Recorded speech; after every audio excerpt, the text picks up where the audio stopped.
Жапаров менен жарашып кызмат алууну кыялданган Каныбек Капашевич. Октябрь төңкөрүшү менен Садыр Жапаров бийликке келгенден кийин бир топ эле бут тосууларга кабыл атты. Өзгөчө жоон топ саясатчылар мүмкүнчүлүк беришпей, байма-бай сындап атышканы эсибизде. Ошолордун ичинен өткүр сөздүү Каныбек Иманалиев катуу сынга алганын унута элек. Баарын кайталап отурбайлы. Жалдына президенттик шайлоо үгүтү бүткөнчө жамандап турду эле. Биз муну эмнеге эстеп атабыз? Өздүк булактарыбыз билдиргенине караганда, соңку убакта Каныбек Капашевич позициясын өзгөртүп, президент менен тил табышуунун амалын кылып, кабыл алуусуна жете албай жатканын эшиттик. Ортомчулардын сөздөрү өтпөй атабы? Бал тили менен Каныбек Иманалиев кызмат алуу кыялын ишке ашырабы? Садыр Жапаров оңой менен кечире койбойт-го. Булак Арыба Чекиткейжи. Жогорку кеңештин мурдагы депутаты Чоробек Байгазаков каза болду. Легендарлуу парламенттин депутаты Чоробек Байгазаков 76 жаш курагында каза болду. Маалыматка ылайык, Байгазаков 3 февралда дүйнөдөн кайтты. Ал 1990-95 жылдары парламенттин депутаты болгон. Чоробек Байгазаков 1946 жылы 5 декабрда Нарын облусуна караштуу Атбашы районундагы Баш Кайыңды айылында туулган. Маркум 1964 жылы финансы-экономикалык техникумду аяктап, 1969 жылы Кыргыз мамлекеттик университетин бүтүргөн. Эмгек жолун 64 жылы Атбашы районундагы Киров атындагы колхоздо башкы бухгалтердин орун басары, башкы бухгалтер болуп иштөө менен баштаган. 69 жылы Атбашы райондук айыл чарба башкармалыгында текшерүү тобун жетектеп, 71-74 жылдары Нарын облустук айыл чарба башкармалыгында текшерүү бөлүмүнүн жетекчиси болгон. 1974-81 жылдары СССРдин 50 жылдыгы атындагы совхоздо башкы экономист, 1983-92 жылдары Живпром мамлекеттик мал чарба комплексинде жана Баш Кайыңды совхозунда башкы экономист, директордун орун басары жана директорлук кызматтарды аркалаган.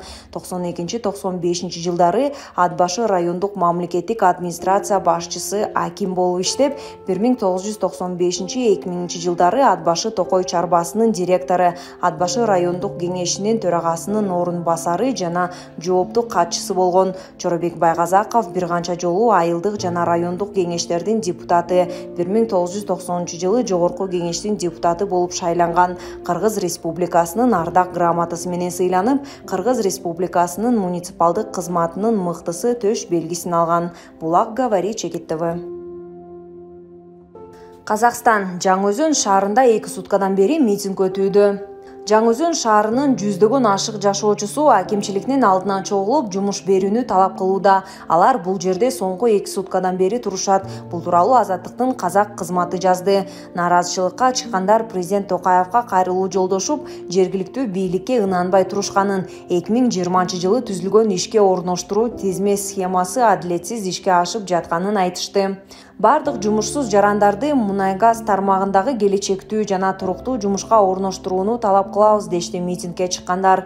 Жаңы-Өзөн акимчилиги нааразы топтун талабына комментарий берген жок. Маңгыстау облусунун акимчилиги жашоочулар иш менен камсыздоо борбору сунуштаган жумуштарга макул болбой, баары мунай-газ тармагында гана иштөөнү талап кылып жатышканын кабарлады.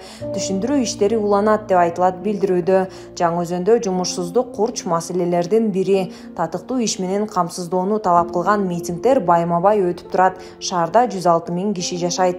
Казакстандагы нааразычылык толкуну 2 январда Маңгыстау облусундагы жана Жаңы-Өзөн шаарындагы суюлтулган газдын баасын арзандатууну талап кылган митингде башталган. Кийин саясий өңүт алган акциялар Алматы шаарында ири башаламандык менен коштолгон. Булак Медиа Чекиткейжи. Кыргызстандын акчасын уурдап кетип Орусияга 30 миллион долларлык клиника куруп берген Сапар Исаков, Сапар Ушканы Бабанов баштаган Атамбаевдин кошоматчылары өкмөт башына алып келишкен. Сапар Исаков 30 миллион долларды каяктан тапты? Албетте, ким президент болсо да куйругуна жабышып жүрүп, Кыргызстандын экономикасын сууруп жүрүп, мындай жетишкендиктерге жеткен. Эмне үчүн Москвага клиника куруп жатат? Сапар Исаков орус элитасына жагынгысы келет.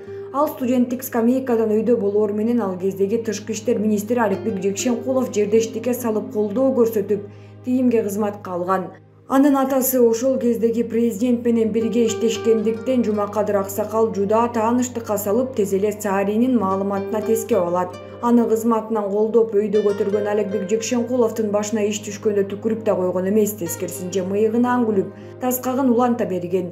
2010-жылы АКШга Максим менен бирге барган күнү бийлик алмашып кетет. Максим ошол бойдон келген жок. Сапар Исаков терисин тескери жамынып, хамелеончо өзгөрүлүп, Атамбаевдин ишенимдүү адамына айланат. 2011-жылы Атамбаев президент болоордо Аликбек Жекшенкуловду далга чаап, эшек кечүүдөн өткөн соң бармагын көрсөтүп койгон.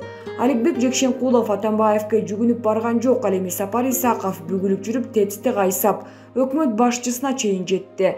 2020-жылдын октябрындагы саясий окуялардан кийин качып кеткен качкын Сапар Исаковдун кийин коомчулукка тараткан билдирүүсү көпчүлүккө кызыкчылык деле жаратпай, талкууга деле алынбады. Исаков адилеттик болоору менен өлкөгө кайтып келем деп Бабановго окшоп кыңкылдап койгон. Ал Тургай азыркы бийликтердин шарапаты менен өлкөдө адилеттик орнойт деген үмүттө турганын жашырбаган эле. Өзү өкмөт башкарып, Атамбаев президенттик бийлик жүргүзүп турганда кандай адилетсиздиктер, куугунтуктар, соттордун акыйкатсыздыгы болгонун эске да алган жок. Аны бийлик жакын жолоткон эмес, Москванын бийлиги да жакын жолотподу. Орусиянын тиимин жетектеген Лавров тиши кагылып бүткөн чоң саясатчы. Ал экс-премьер Балашка Сапарушканы чыпалагына да теңеген жок. Себеби Сапарушка убагында кыргыз элин мүлжүгөн, кызматта турган ТЭЦ деген долбоор эмнеге кыргыз элине каршы иштелген, эмнеге баасы асмандап, бирок элге кымындай пайдасы болбоду. Азыр дагы эле ТЭЦтин маселеси чыгып жатат деген суроо жаралат. Ал эми ол чойгон карызды ким төлөйт? Атамбаев менен Исаковпу? Жок, эл төлөйт. Булак, Назар Ньюс, Чекитке ИЖ. Бул сүрөт АКШнын деңиз аскери Джо О. Доннелл тарабынан Нагасаки бомбалангандан көп өтпөй тартылган. Сүрөттөгү кичүү бала каза болуп, улуу агасы аны бир нече чакырым алыстыктагы крематорийге жонуна көтөрүп бараткан. Аскер аны байкап калып, чарчабашы үчүн өлгөн баланы берүүнү суранган. Бала: "Ал оору эмес, ал менин иним" деп жооп берет. Муну уккан жоокер ыйлап жиберди. Ошондон бери бул сүрөт жапондор арасында биримдиктин символу болуп калган.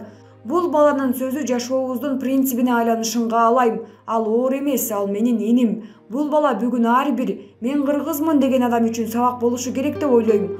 Учурда ар кандай сырткы күчтөр биздин ички саясатыбызга аралашып, ошол эле учурда өзүбүздү өзүбүзгө чабыштырып жатышат.